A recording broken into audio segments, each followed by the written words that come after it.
Here. Okay, cool. Still have a little bit of a cough. I'm from 2 days ago, from when I inhaled a whole bunch of sphagnum moss dust. But my breathing is at least a lot better than it was 2 days ago, and I think better than it was even yesterday. So.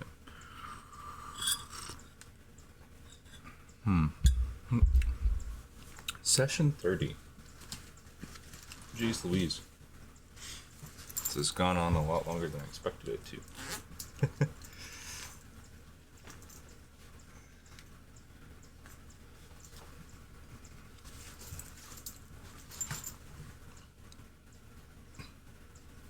Okay, sorry.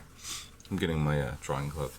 It also doesn't help that there's a whole bunch of pollen in the air, so not only are my lungs crushed from breathing in lots of dust, they're also crushed from breathing in lots of other dust. So, it's a dusty world we live in. Okay. So let's see, session 30.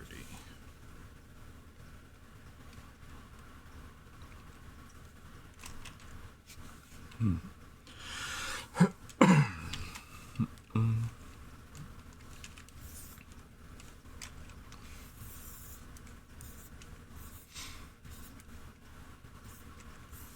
don't know if it's supposed to rain today or not. It's kind of looking like it. Alright, what am I doing?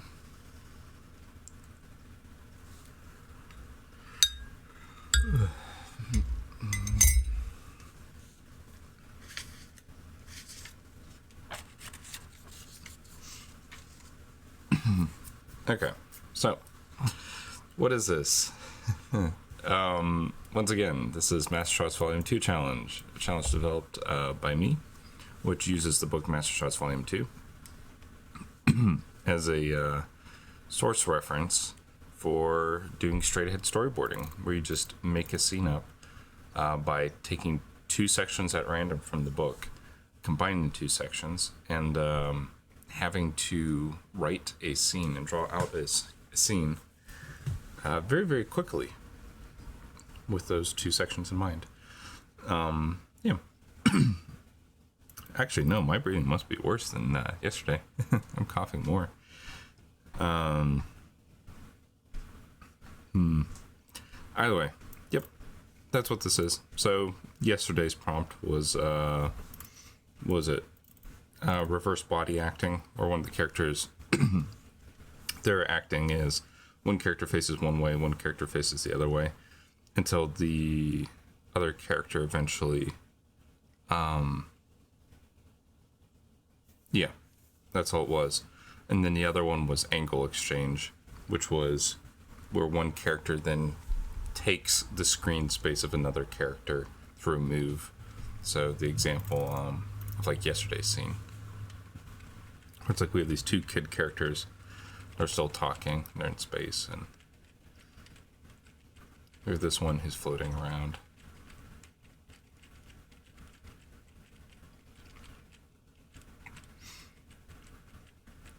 And so in this moment, her body's facing one way and his is facing the other way, which got their reverse body acting. And then he eventually takes the left screen space in this moment, where he flies over. So he takes over the left screen space. So that's how both of those prompts were fulfilled yesterday. So, today's prompts, I gotta roll them.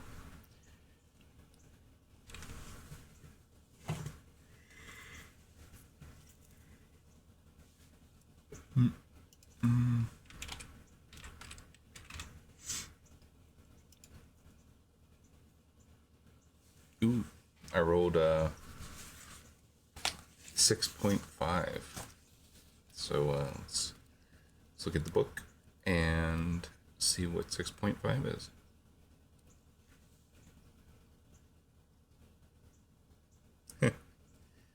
That's funny.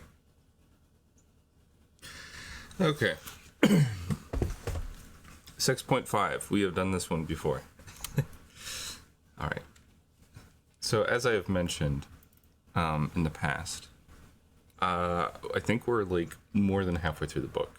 I think we're like 2/3 or 3/4 of the way through the book in terms of how many different like drawing sessions that have been done. Because the book has like 12 sections, but they're not all 10 sections long. Some of them only like 6 sections long. And they also don't have any like 0.0 sections. So really the book is, I think, maybe like 70 different, like 70 or so different angles or different ways to do character acting. So this one, section 6.5, we have done before. And ironically, not exactly ironically, the sci-fi story that we've been doing had this type of acting, but it did it with head-to-head instead of face-up. So face-up, all it is characters are looking up. Maybe there's a character looking up there. There's a character looking up there. And they're talking or something like that. And maybe they're both looking at the same subject. You know, like, ooh, look, there's a King Ghidorah flying overhead. And he's doing his little itty bitty spider sound effect as he flies and shooting lightning.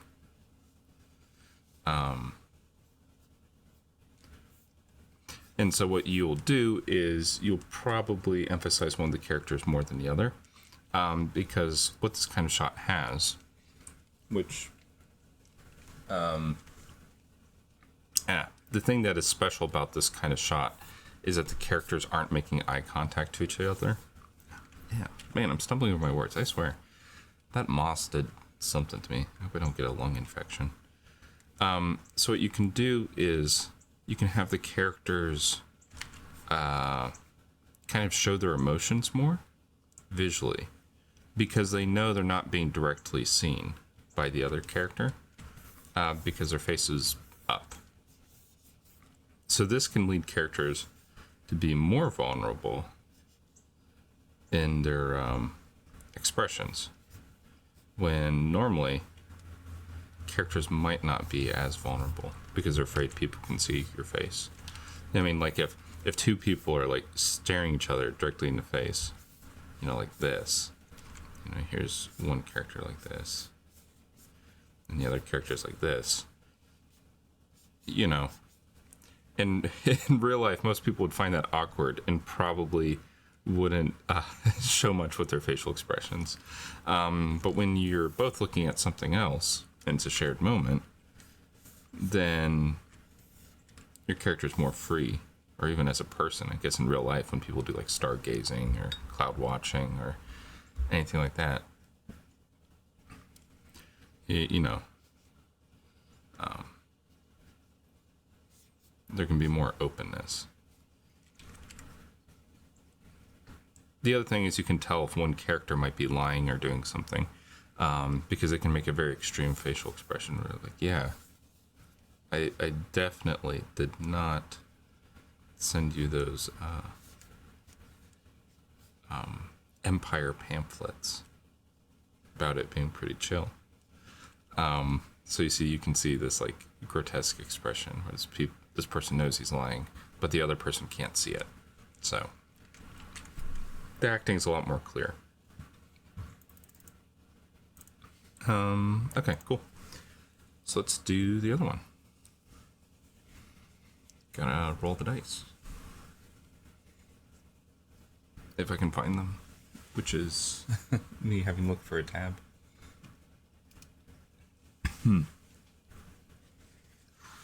Section 8.3. Let's see, what is it?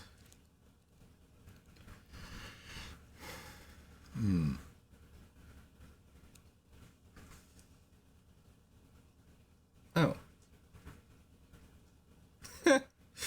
Sorry, this is funny. This one's homing in. So what's funny about this? Okay, sorry. There's a lot that's funny about this.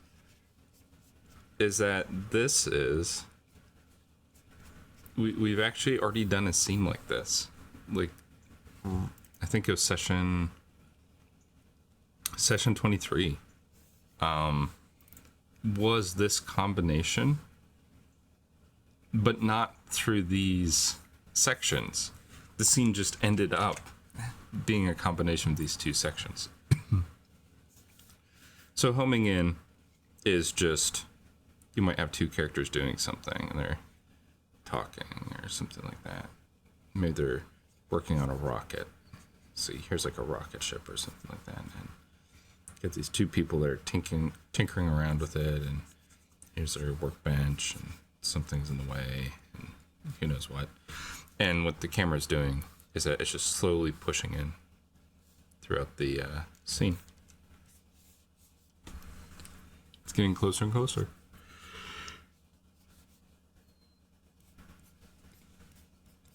That's it. Sorry, I should say more than that. Basically, what this kind of shot does is it's building up emotion, and I'm trying to think how to describe it. It's adding emphasis on the importance of this moment, and the build up for whatever it is that's going to be said when these two characters are talking.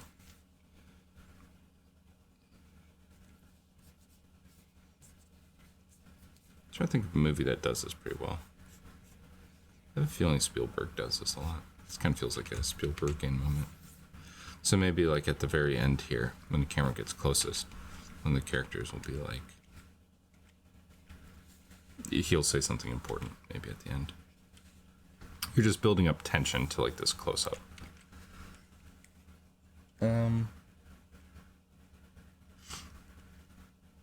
But yeah, the other thing about this kind of shot, sorry, I don't know what's up with my brain today. Again, it might be because my lungs are really bad right now. Because normally in a shot like this, I'd be like, ooh, here's something cool you can do with it. But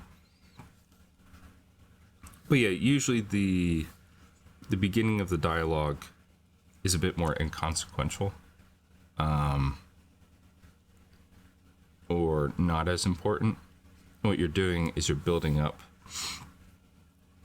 to some sort of important dialogue that happens the closer you get, or some sort of important emotion or beat. Now, why I said this is funny is because in session 2.3, not session 2.3, session 23, we had this exact combination of a face-up and a homing in, but it was through head-to-head. So, see this? This is literally homing in. The camera is pushing in, and they are, you know, that's exactly what this prompt is. It would be a scene exactly like this, which is hilarious to me. It's like, yeah, no, but I'm not gonna redo that scene. I'm not just gonna do that scene again and be like, hey, look, guys, look, it's a new scene, it's new content.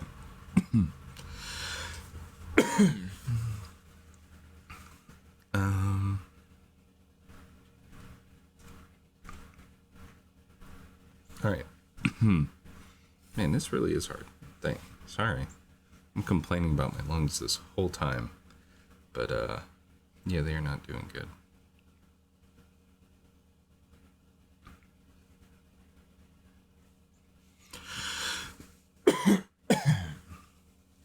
Yeah.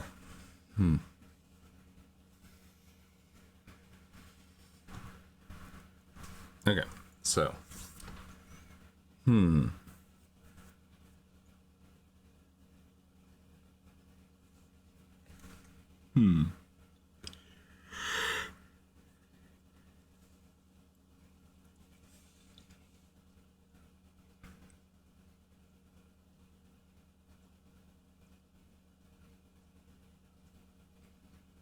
trying to think what we could do. Because I could do another scene with these same characters, and it could be funny that it's like parallelism, or we're doing the same kind of shot again, but in a different environment.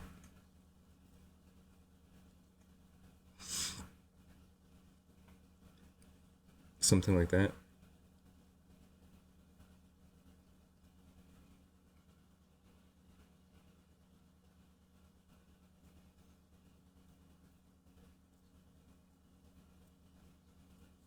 You know, okay, that might be it. That,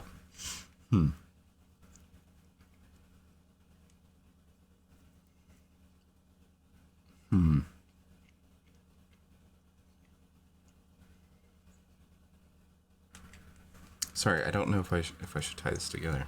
Give me a second. Because it'd be almost...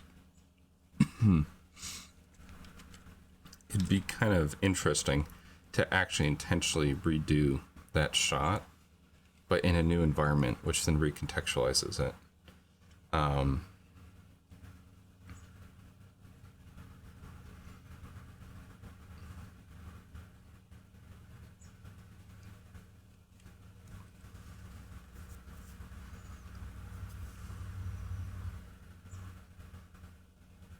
Oh my goodness. Okay, I know something, a really stupid way to do this. Okay. Oh my goodness. Okay, this is gonna make things complicated. So the idea that I have is... Dang, this coughing's gonna get me. Hope this doesn't like pop the mic or anything like that. Okay. So the idea that I'm having here is, yes, we are going to do the same characters because the scene is so eerily similar to the other one.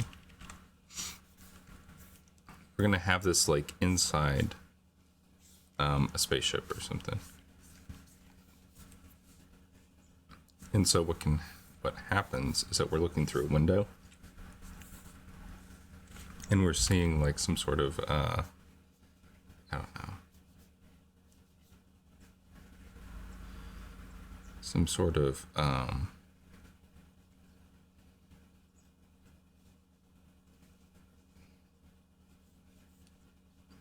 team that is going in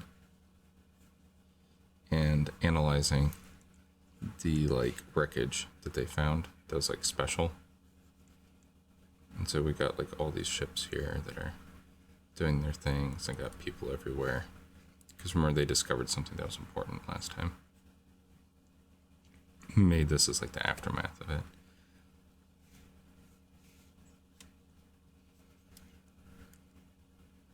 So maybe like a perimeter is being set up where they have all these floating cranes and things like that in space.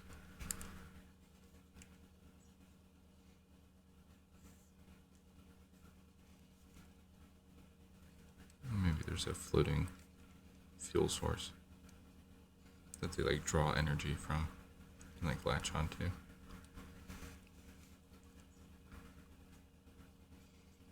Okay, this could work. So yeah, we're just we're gonna do a play on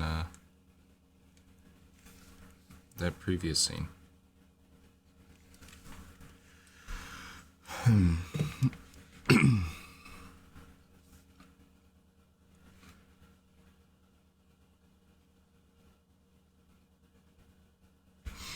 Okay, so that's their stuff. And now we need the wreckage of the ship that they found. And yeah. They're like scanning it or something like that. They're like, whoa, you guys actually did find like something pretty cool. Man, also doesn't help that I... Okay, Whatever, I'll stop complaining.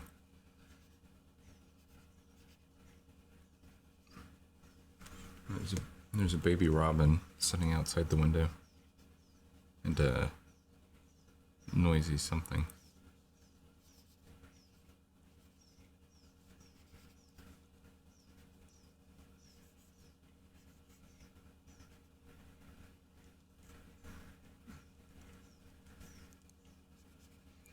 Okay.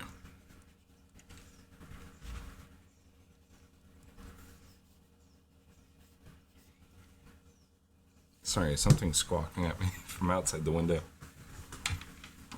What the heck is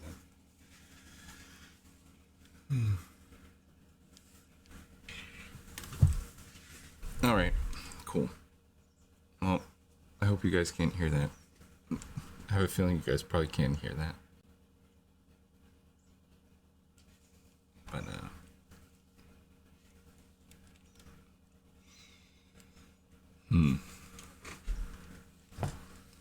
Okay, so, this shot, this is our opener.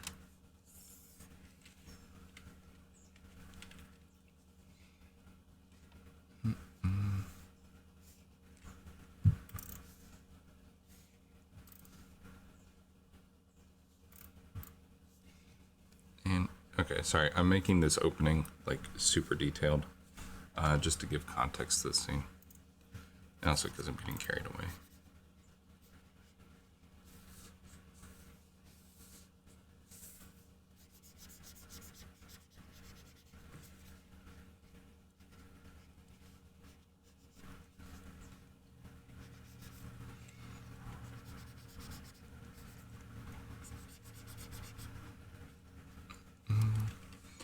Yeah, so this is going to be some sort of like space examination team or something like that. Like all these parts and pieces that they send out into space and to analyze whatever's in this wreckage that these kids found.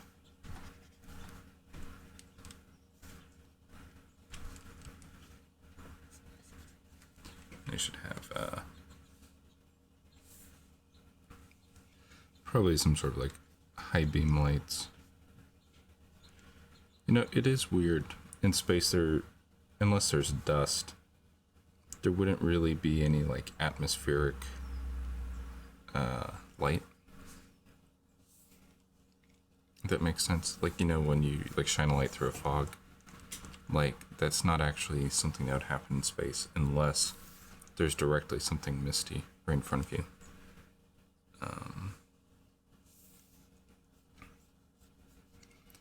So I'm gonna have it that they have like high beams on this like structure. The thing is that it looks weird to not draw that in, you know? It looks weird to not draw in atmospheric like disturbances for the light. I'm gonna put it in just for clarity's sake to show that they are lighting up the area. Because, yeah, there's no reason for that to be there.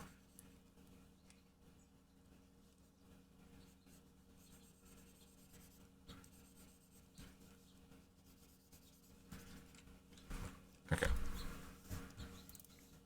And then the last bit is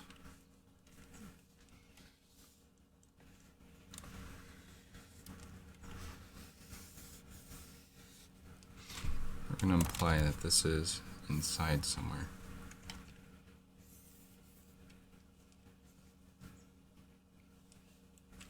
Sorry, I am putting a lot of emphasis on this opening shot. But maybe we can have like a reflection mark or something like that on this warped surface.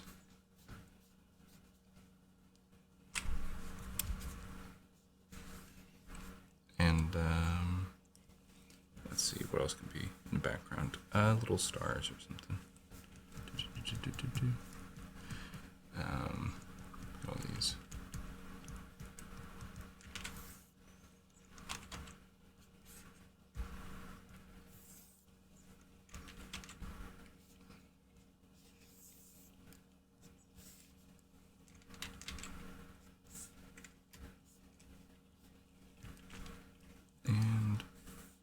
actually think I want it to be darker. Yeah, sorry, this is a long time for the opening. Normally, I'm already drawing like 50 panels by now. But, for this, it's a little different. I don't like that that reflection is going straight through the center of the composition, but maybe I'll dim it.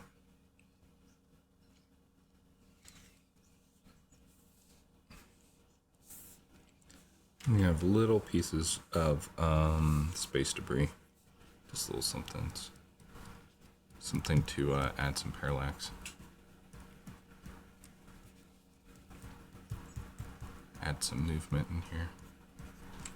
Okay, cool. Oh, thanks. Howdy. How you doing? Yeah, I'm spending a lot of time on this opening shot.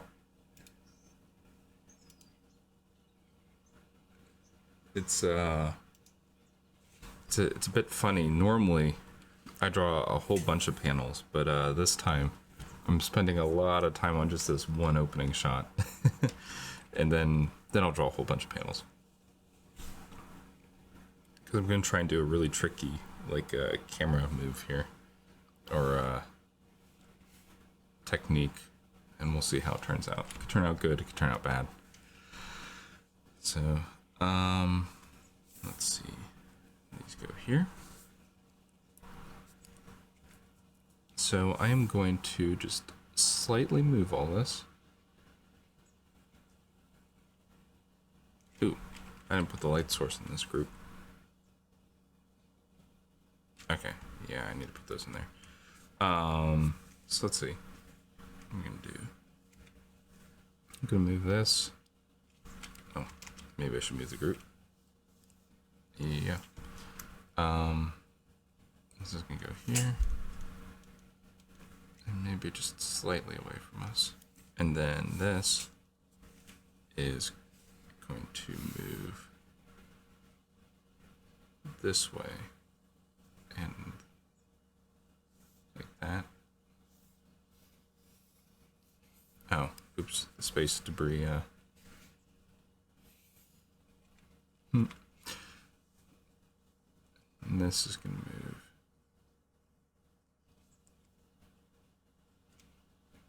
like that. Okay, cool. So we're getting the sense of movement here. Just a little bit of movement. And because they're on a spaceship. Oh, thanks. Yeah, no. For, yeah, most of this is storyboard panels. This is like the one time where I'm actually making this detailed. Because I really want the, yeah, see, I mean, this is the previous scene of these, like, characters talking.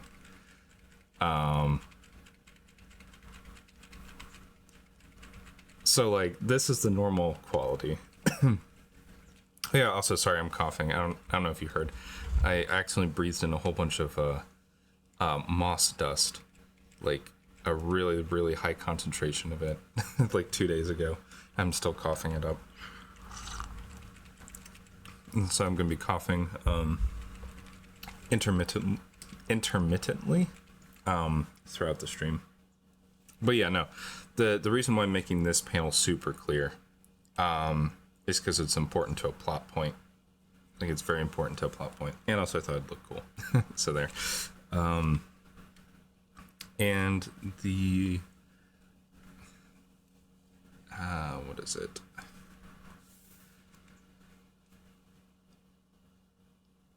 The stars could technically spin in the opposite direction if we wanted. Ooh, yep, that works.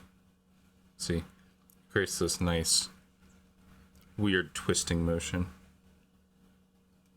Because the stars are twisting in the opposite direction. See? Boop, boop, boop, boop.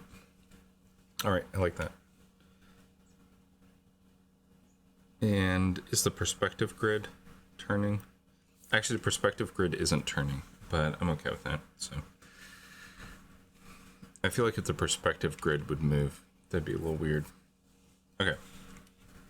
So now what's the gimmick of this scene? The gimmick of this scene is because we're doing face up, which we already kind of did. We're doing homing in, which we also already kind of did. Oh, thanks. So, okay, normally I don't explain in depth as to like what I'm planning to do. What I want this scene to be is that, you know those like carousel rides where like, you know, there's a whole bunch of little like bars that the kids hold on to. You know, here's a kid. And then like here's a kid on the outside that like spin around. What I want the, I don't know why his one leg is like that. You know, they spin around and around. What I'm going to try and do is see if there's like an indoor playground and this one kid is sitting there thinking about the discovery he found in this ancient spaceship that's floating around there. And I want it to be that he's, you know, he's constantly flying by. Like, he's just spinning and watching it this whole time. Which is really obnoxious, because I don't know how he'd be watching it. But, and then his sister, who's still having existential crisis, is still trying to get answers to her questions. I'm trying to think, like,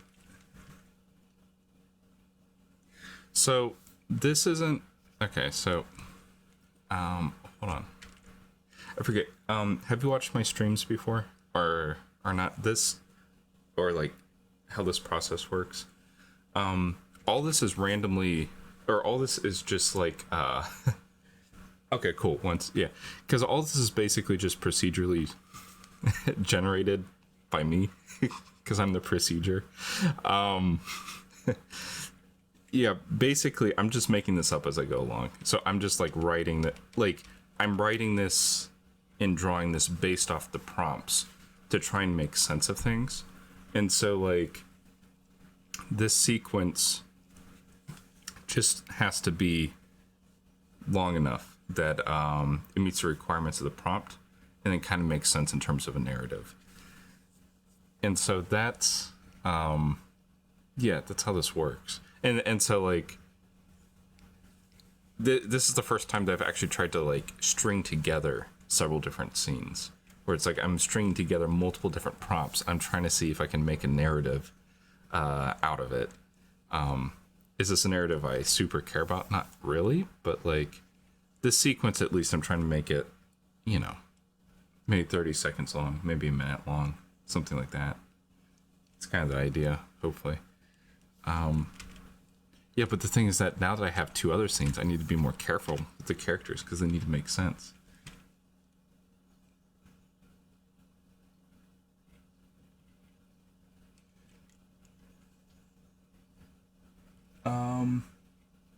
Man, I really need to have that thing on the Twitch streams where people can see the chat.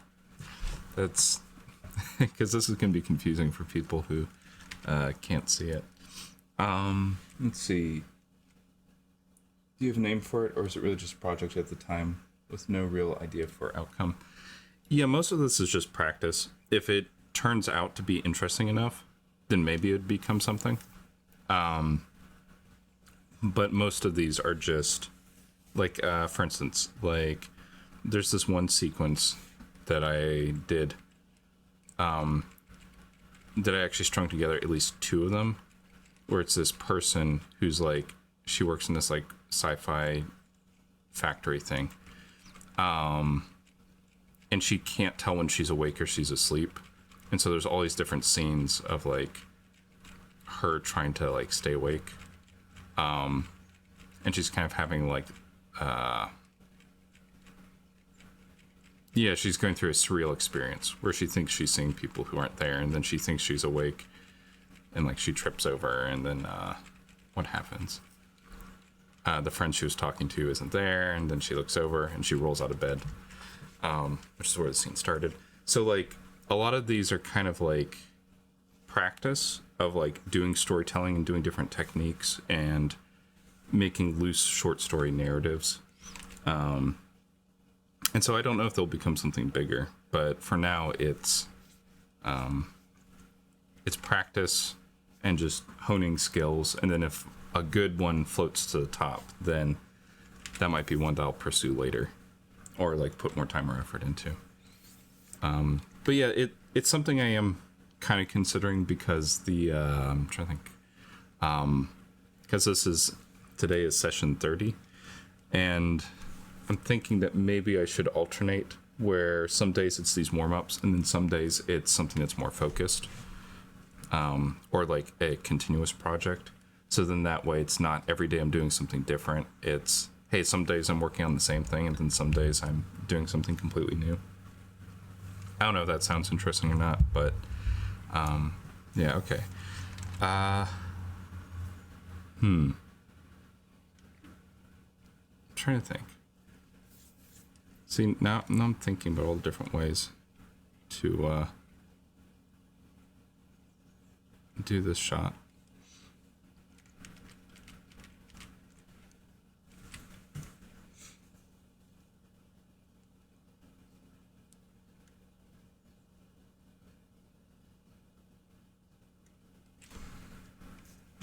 Oh, okay, cool. Is that the overlay? Okay, yeah, I'll have to use that.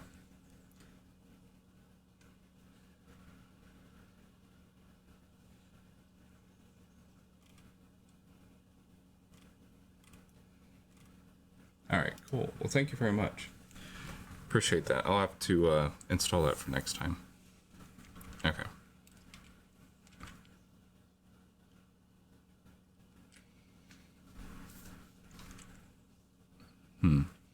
So I think for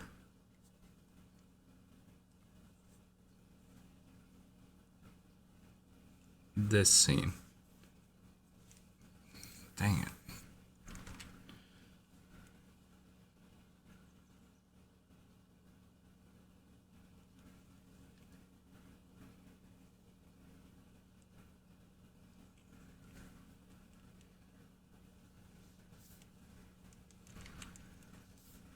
Okay. Sorry, this is a tricky scene. I'm trying to think what's the best way to set this up.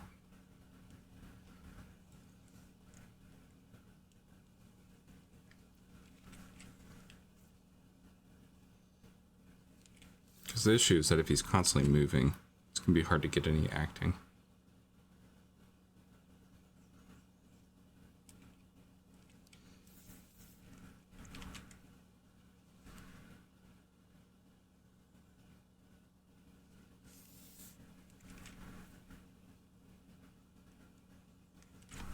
Okay, yeah, sorry. I'm really overthinking the scene. Alright, I need to explain why it's difficult for this. The issue with this scene, because I'm trying to do this thing where he's floating by every time, is that there's multiple ways to storyboard a scene like this. One of the ways is that I can just draw out this, carousel that he's on. And then basically I actually spin it. And so I spin it with by keyframing it. And so what would happen is I just draw it all out as static.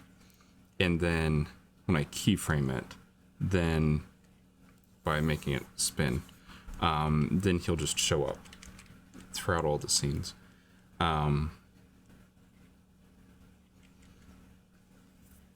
But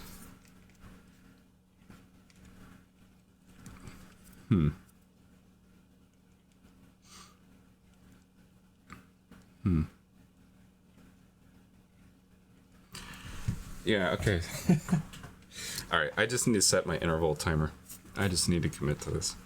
Or I need to do this in a thumbnail view. I need to do this in a view that's less risk intensive. So, okay. Yeah, I might cop out and have to do this in a thumbnail view. So, yeah, okay. That's what I'm going to do. It'll be easier. So, something... so part of the purpose of this warm-up exercise is so that things like this don't happen. Because a common issue that can happen when storyboarding is... I'm trying to think how to describe it, is stalling, where what happens is you have a concept or an idea, and the idea is so interesting or so specific that then mentally it becomes risky to do it, because then you might damage the idea, if that makes sense. So essentially it's kind of like, if you have a really good idea in your head, it's like, you know, like a sacred, like, glass object or something like that.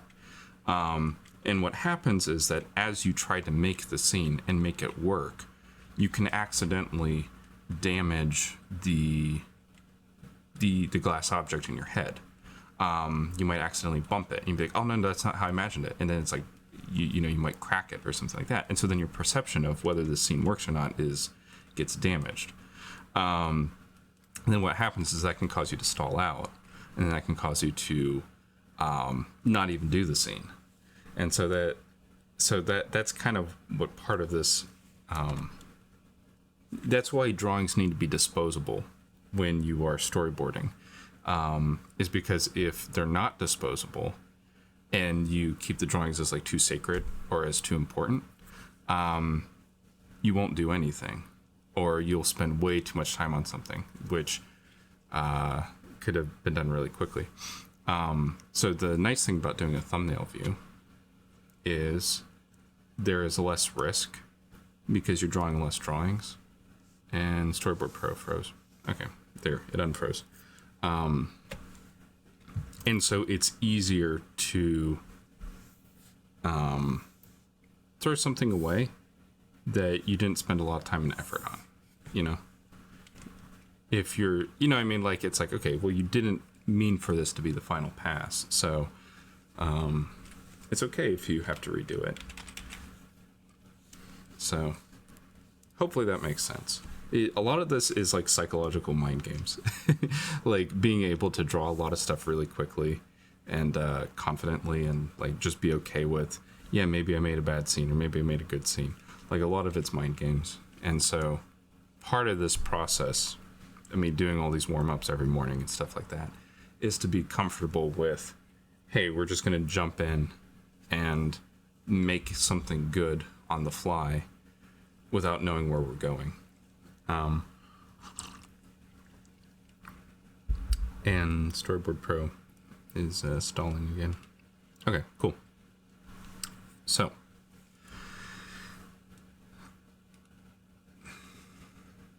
okay, great. I'm going to set my interval timer. I'm actually going to begin drawing. So, cool. We are 50 minutes in. Man. It's okay.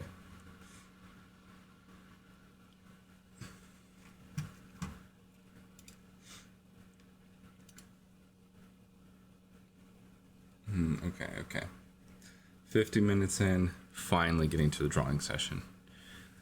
I have a feeling I should probably clip that little speech that I just gave, because that was accidentally a really good analogy for how storyboarding mentally works.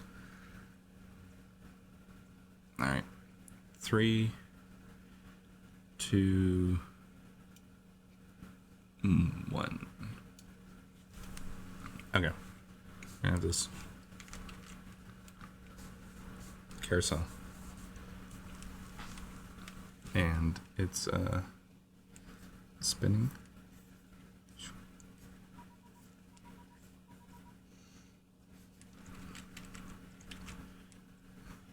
Oh my goodness. I just realized a much faster way to do this. This irks me. Okay. I'm just going to duplicate all these A/B panels. Oops. Hopefully I duplicate them correctly.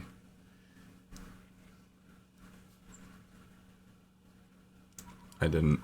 Wow. All right, I'm already stalling. Okay. I already copied them in the incorrect order.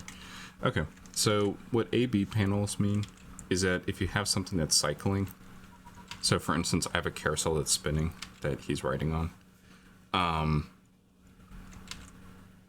Because it's going to be consistently turning throughout the background and throughout the scene, there's really no reason for me to draw this every single time. So what I'm doing is that these are just two panels that are going to flip back and forth of spinning motion, you know?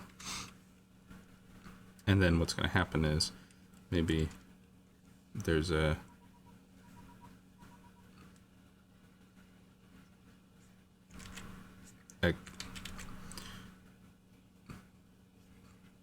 kid pushing the carousel. Oof. Nah, he should show up first. Sorry, I'm backtracking so much. He'll be upside down. I guess it makes more sense.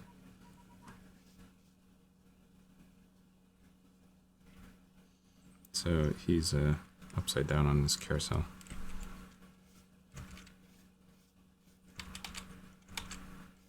I'm going to zoom in a little bit. I really wish the zoom button was bigger. Yeah, I don't know if you can see how small it is in the lower left hand, or lower right hand side. And we can have him, you know, go over here.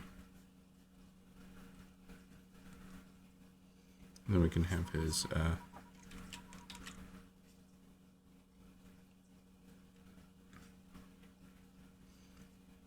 sister or whoever is pushing the carousel.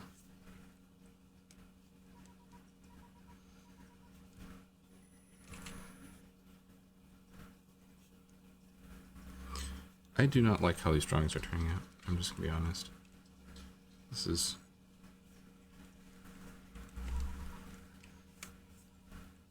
So she's still talking about whatever the heck her existential crisis is.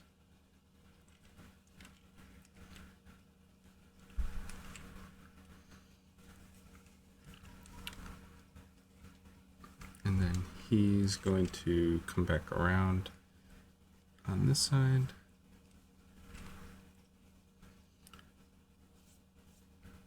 I think... Okay.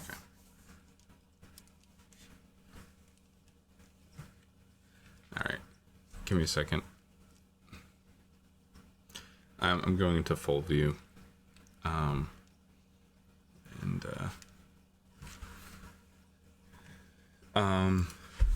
Yeah, because no, this is tricky. I haven't done a scene like this before. I don't think I have. I think right now it's actually way more important that I get good character acting, or like facial acting.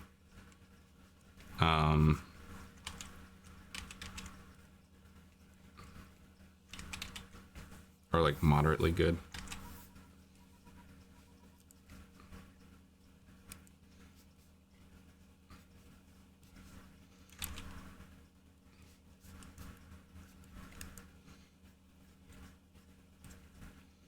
He's got his hands on his stomach or something like that.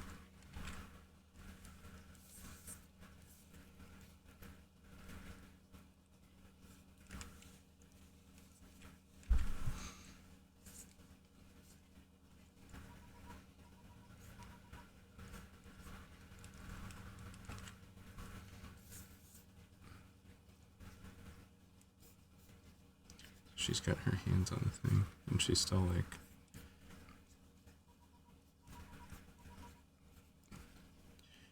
I'm trying to think, what could her latest existential question be? Because the issue last time is... Actually, I don't even know what her issue was last time. But apparently she had some sort of deep question that he couldn't answer, and it made her really upset. but it has to be something that's not actually deep. Like, it has to be something that's like very basic, like which came first, like the chicken or the egg, and something that she's losing sleep over. Because that just fits within her character that, you know, she's like 5 or 6 and she's worrying about something that's relatively inconsequential.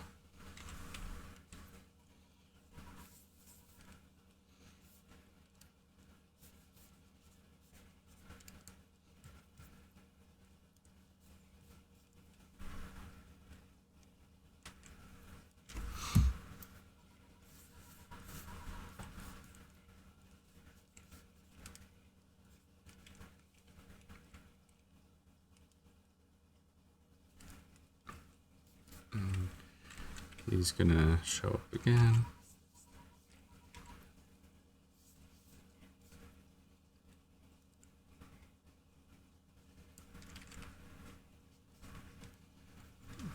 I have a feeling that for this kind of scene, it seems like he's not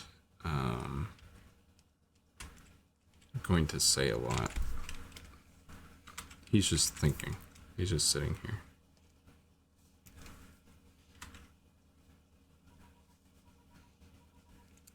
Because he's thinking about the artifact that they found.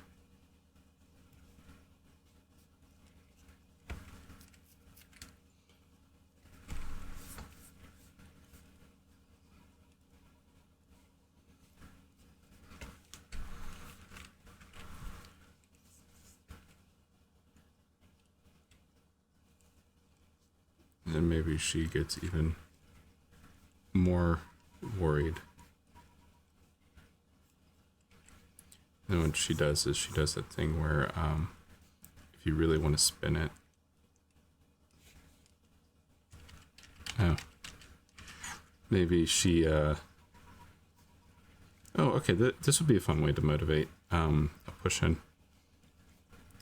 Maybe she looks up at the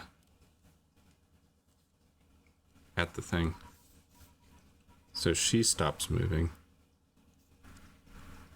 And she's like, well,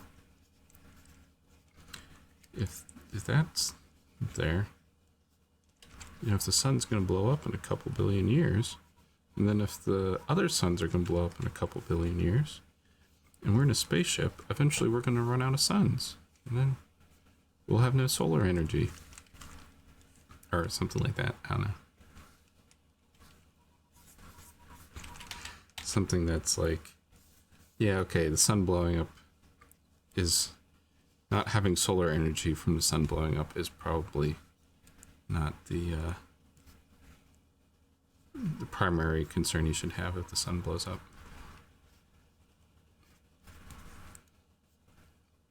Not having a sun is probably a bigger issue. And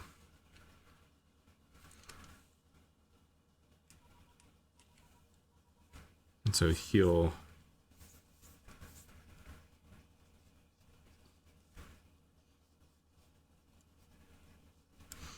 So she's thinking this through. And he's still thinking about his thing. So he's gonna, you know, roll on by. Because he's deep in thought. And she's still worried about something.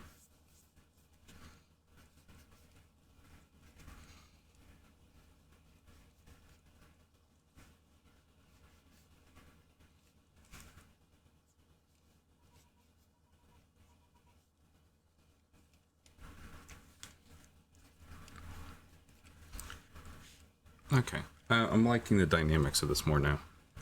Liking the dynamics of the scene. That these characters are always on 2 different wavelengths. And so the fact that they're both having their own separate conflicts at the same time.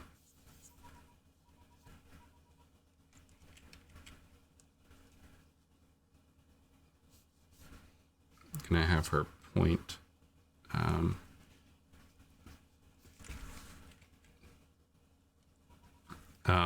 And then what I'm going to do is I'm going to have her gesture to Oops, I'm drawing on the wrong layer. Whatever.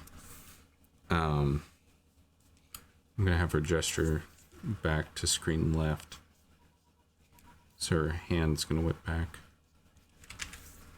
The reason for that is because I want to draw attention back to her acting. Just in case if the audience start to look at him for a little bit. You know, if the audience's eyes start tracked to him, I want her to do a motion that then draws you back to whatever she's thinking about, whatever she's talking about.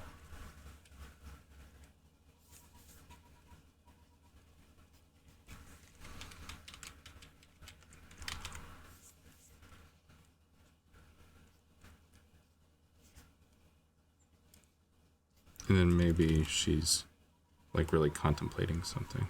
So she's got her arms crossed or something like that. And then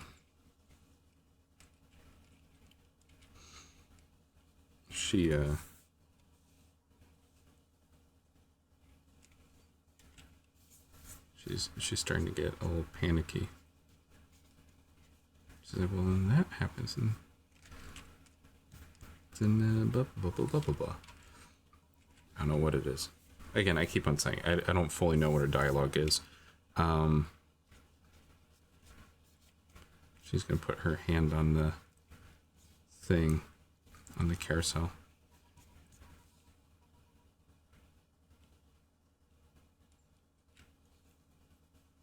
And like, I forget, how do you speed boost them? Sorry, if you know, when you're the dedicated speed booster for carousels, where you just like, you know, dang, not quite sure how this acting is gonna work because she needs to like increase the speed of it.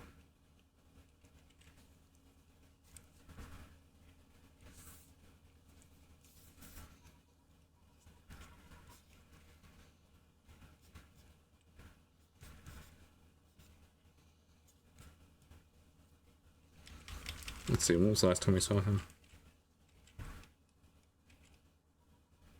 So he should be showing up around now.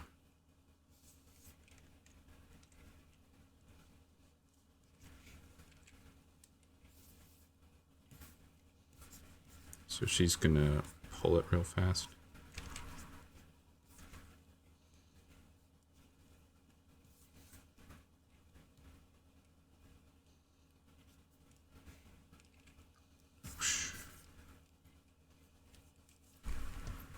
Maybe she's saying something like, and then, you know, it's all gonna explode or something. And so she spins it real quick.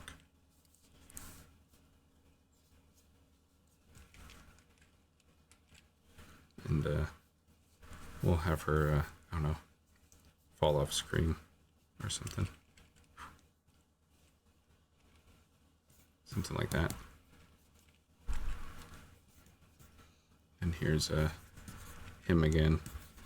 He just spins by.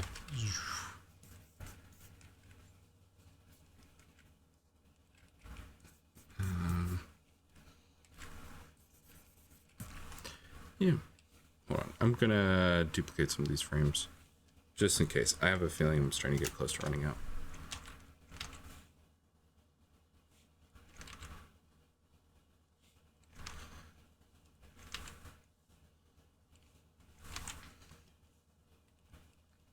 How long are we into this? Okay, cool. Not bad. Okay.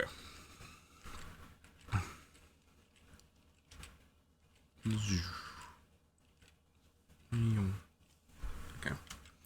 Yeah, zooms by.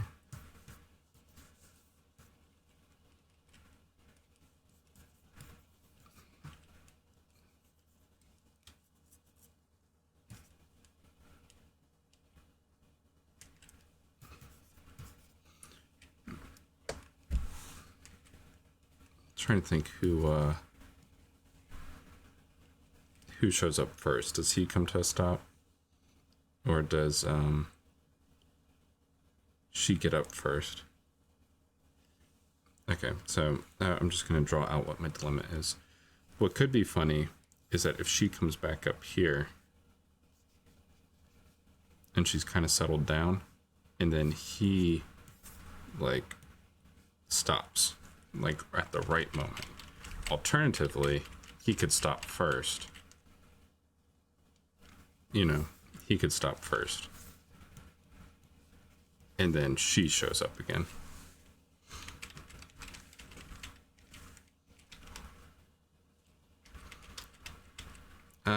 I have a feeling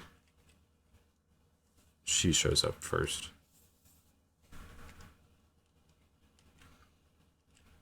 I think that works better. She's like, but then again,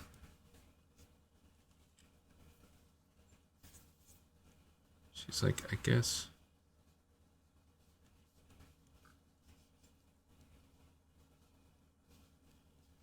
She's like, I guess maybe by that point we'll have the technology to just build more suns. And so then it's not really an issue.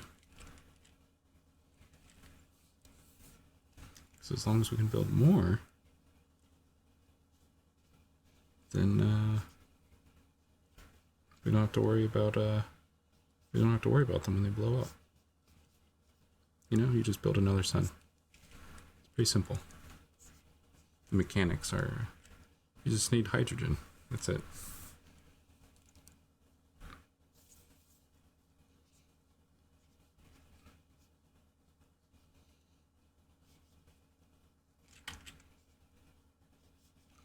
She figures out some sort of explanation that makes sense to her and her kid logic.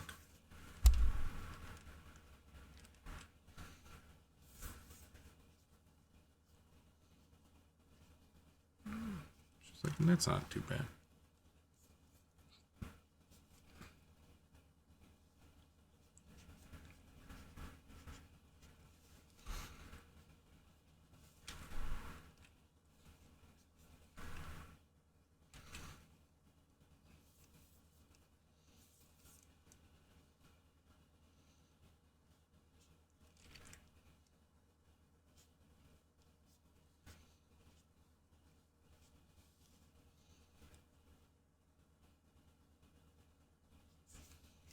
Maybe she says something like,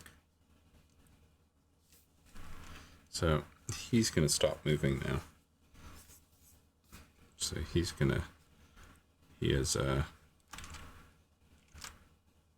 conveniently stopped.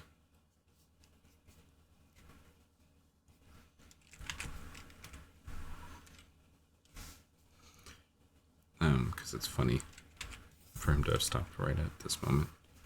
And you start drawing on the correct layers. Keep on drawing on the wrong layer. Dangerous things are going to occur from this.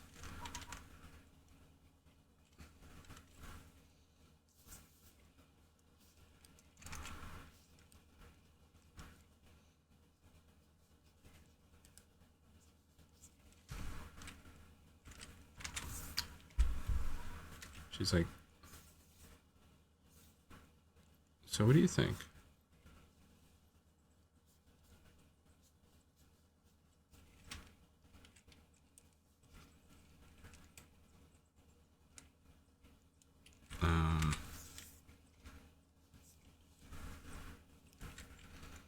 Trying to think. She's always getting in his face.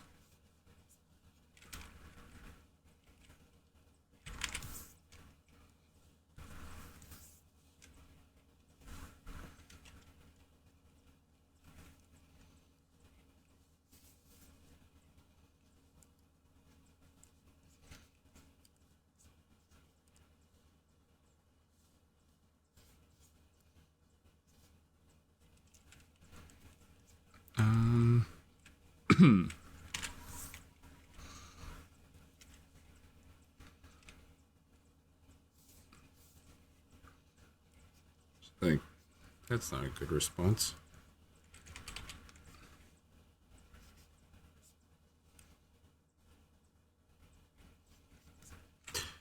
This is a weird angle, because this is actually a high angle. I'm accidentally drawing her not from a high angle. She's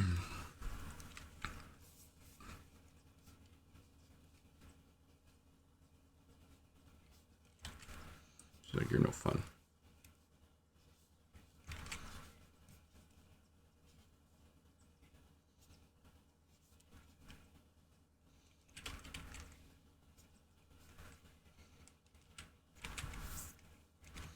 Maybe she kicks her leg out. Poof.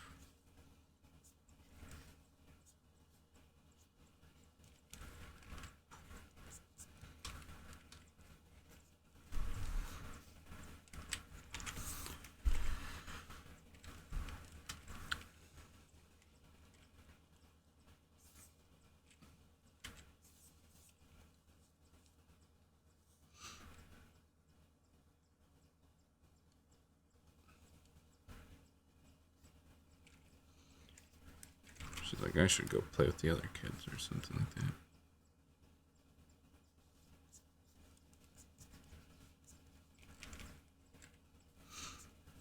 And then he finally says something.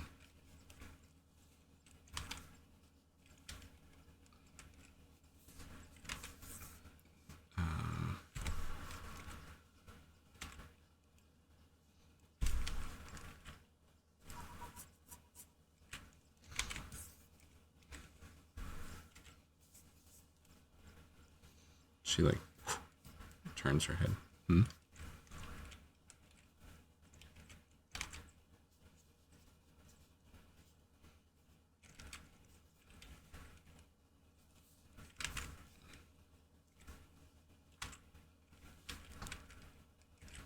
And so then what's going to happen is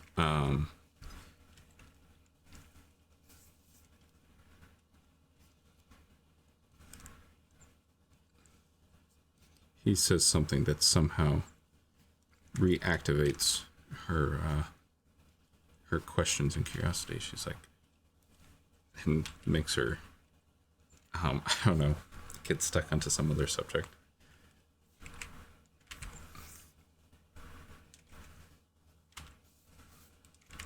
Like, it sounds like she was just about to leave and not get distracted on some sort of existential 6-year-old crisis, but then now something he said immediately perks her attention. And then so what I'm going to do is I'm going to use this to he's going to do maybe a little hand gesture. And then this will motivate a camera push in.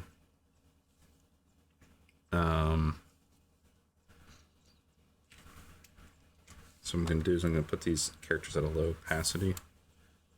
A really low opacity. Because part of the prompt of the scene is that we have to do a homing in moment. And so, that is what I'm going to do. So the reason I have them at a low opacity is because I want to make sure that I'm vaguely maintaining the size throughout this. Because that can be a real issue.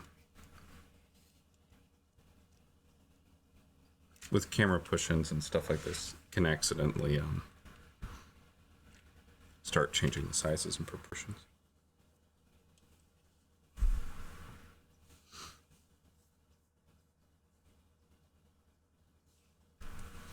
So I want the camera to end here. Man, it's not centered. Oh well. That's on me. So yeah, I want the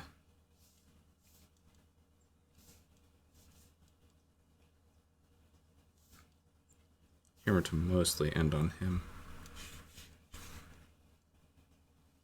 So he's talking about some theory or something he's got.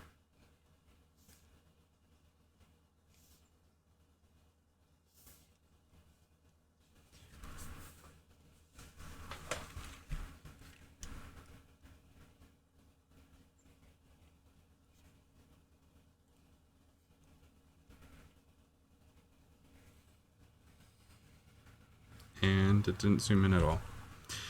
I have no idea why Storyboard Pro did that. It did not include the zoom. It included the everything but the zoom. It's just cut the zoom right out. Alright, here we go again. We're zooming in.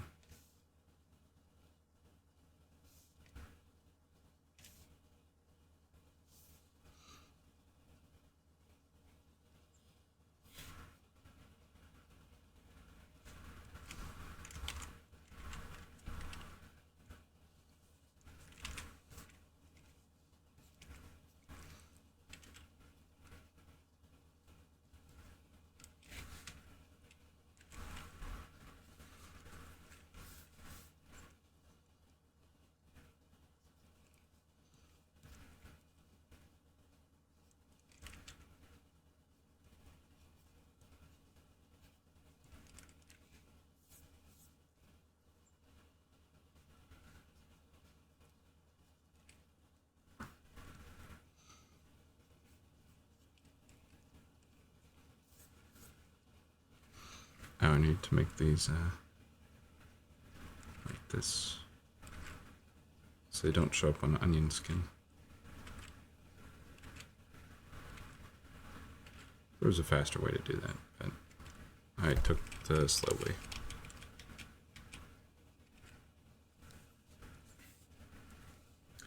And then maybe he's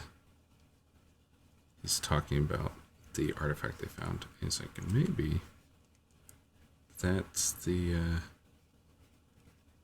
whatever thingy.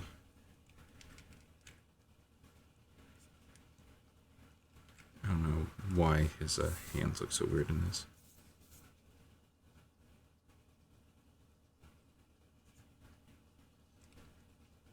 This is going to be difficult because I'm drawing his hands upside down and at an angle.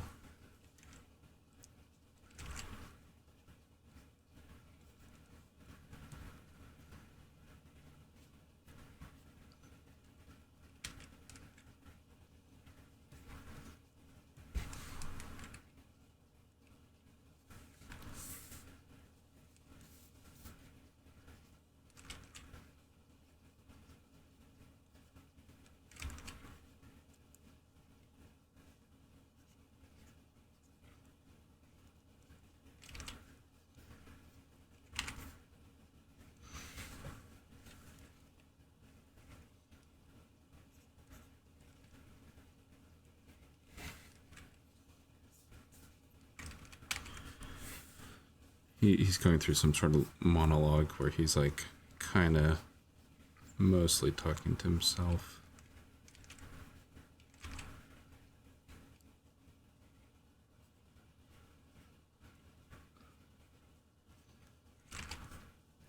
But she's kind of listening in.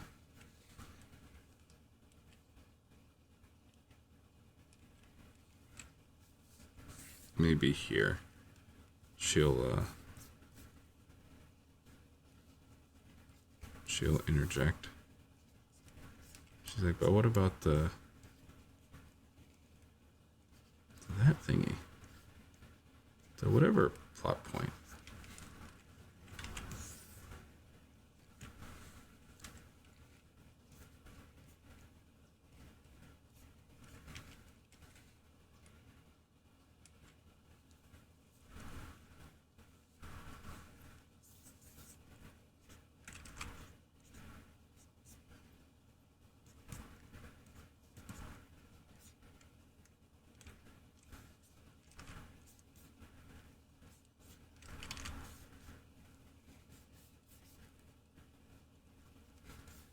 These characters are getting a bit more abstract.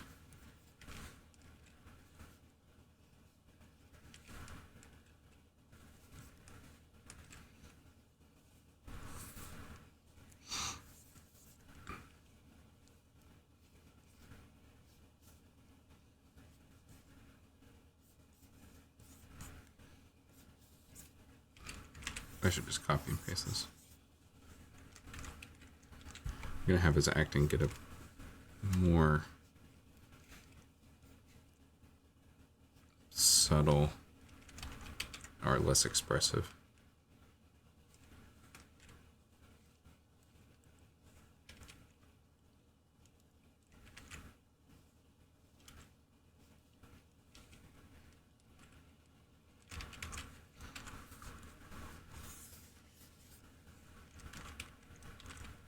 And trying to think, where's this gonna go? Maybe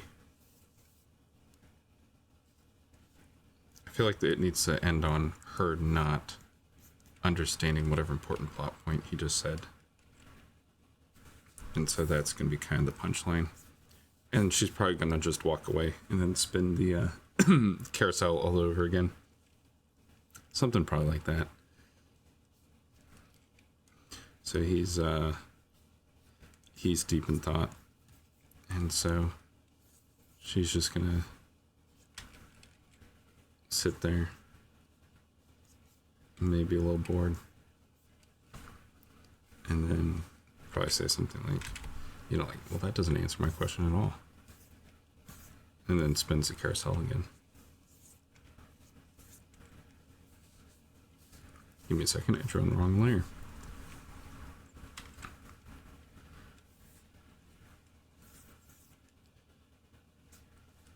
Just be like, that doesn't answer.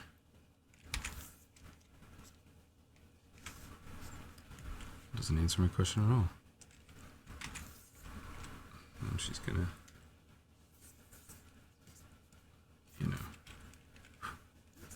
skedaddle off of screen left.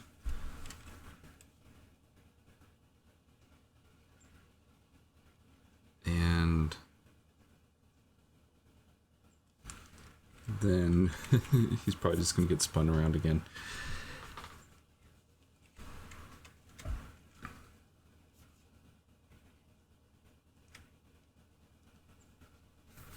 It actually might be cool just to test this out here.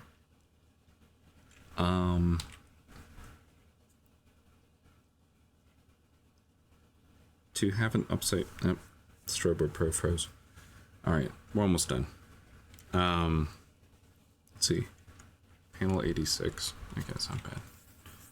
I want to have this upside down. This is going to be a really hard angle to draw.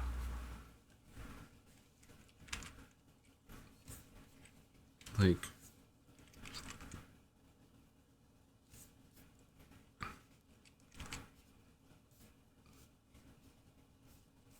this kind of shot.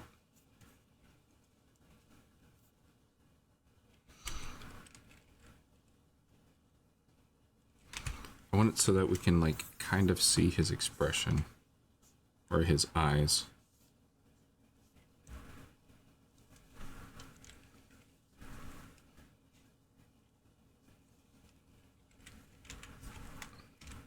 To show that he's like thinking.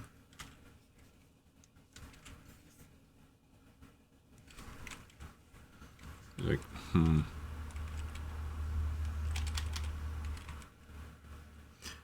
think this just needs to be like super close.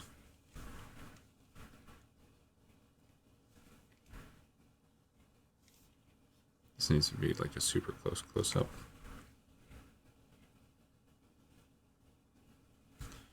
And then he gets,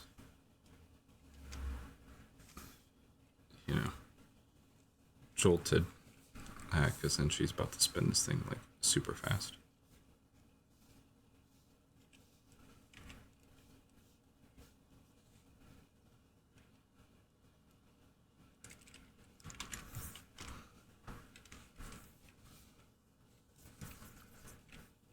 Oops, wrong there.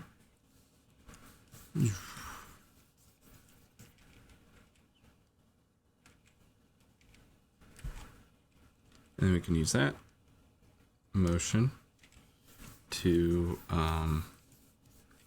that spin motion to then cut to another scene where we'll do like a whip pan.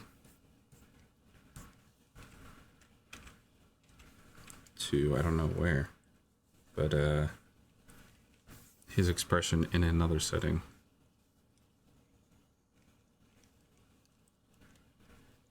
So that's a nice thing about spinning motions like that. So you can easily use them as a transition with a whip pan.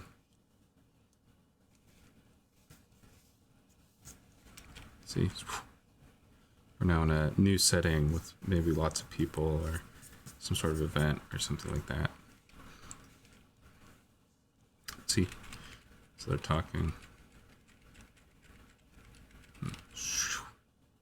Now in a new setting. I don't know where. But somewhere.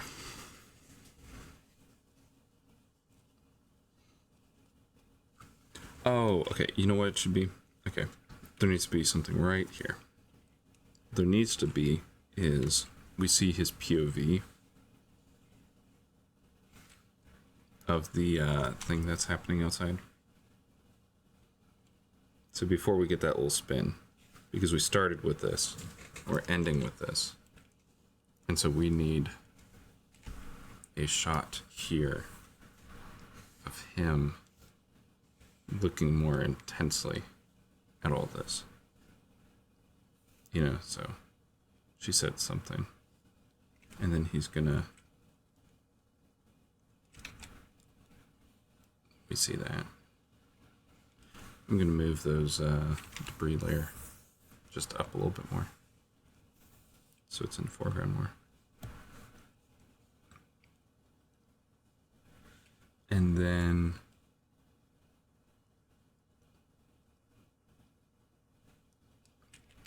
I'm gonna say he sees something weird. He sees something maybe on the glass? Like a little... I'm trying to think. He needs to be seeing something that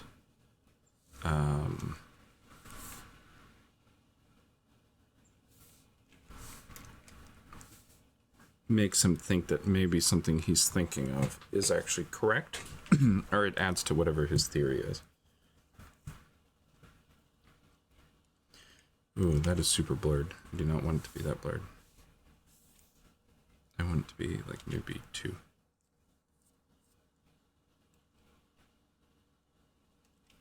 So it's got to be like... Yeah, he sees something on the glass. He sees something, maybe just a little spark of energy or something is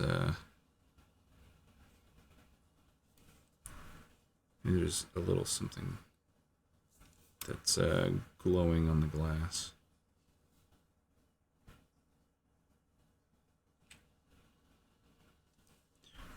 Just a little, you know, a little brief little glow or something.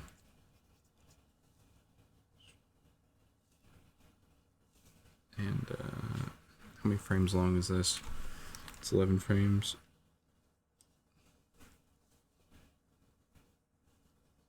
Maybe whatever artifact it is that he thinks he saw is like known for, I don't know, causing some sort of weird artifact to, visual artifact to occur. I'm just trying to think of different things that could be going on that grabs his attention. He like sees it. It's like he sees something.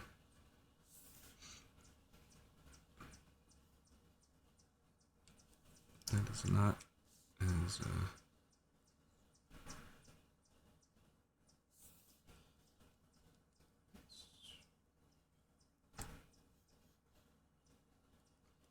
and then it disappears. See that? So something happens, and then that causes him to gets yoinked off into the next scene. Okay, I like that. Okay, cool. Let's walk through this scene. Yeah, see, a lot a lot of this is being able to, oh man, I forget. I think it was Stanley Kubrick. Okay, I'm not saying I'm Kubrick or anything like that, but that a lot of storytelling is just like tension and like release of tension and buildup of tension, and that it's narrative is part of it, but just knowing the contrasts is kind of more important, or just knowing how things go back and forth or contrast, or you have an expectation of emotions and then you do something that counters that.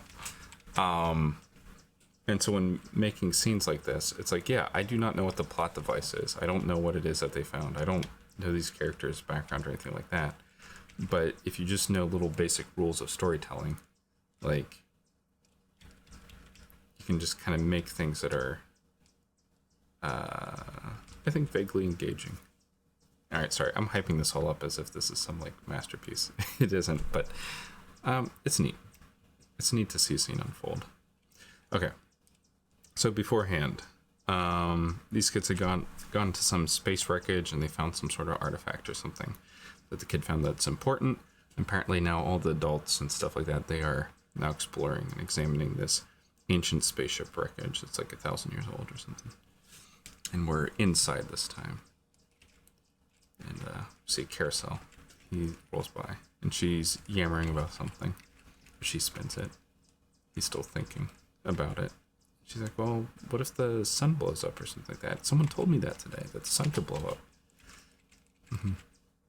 And then someone said that the other suns can blow up. And then what if those suns blow up? And then we'd be all out of suns. And I don't know what we'd do. And then I'd panic. And she, falls over. He's spinning really fast. She's like, well, I guess if we got all the hydrogen atoms, we could just make a new sun, and then this would never be a problem. She's like, what do you think about that? You're no fun. Phoebe. She'd go play with the other kids. She's like about to go, and he says something. And then he's like, well, blah, blah, blah, blah, blah. And so he's thinking about his own things.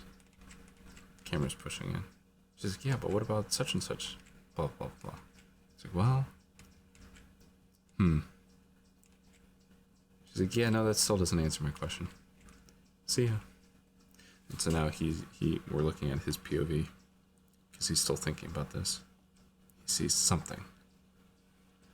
He's like, and she spins him. And now we're into a new scene.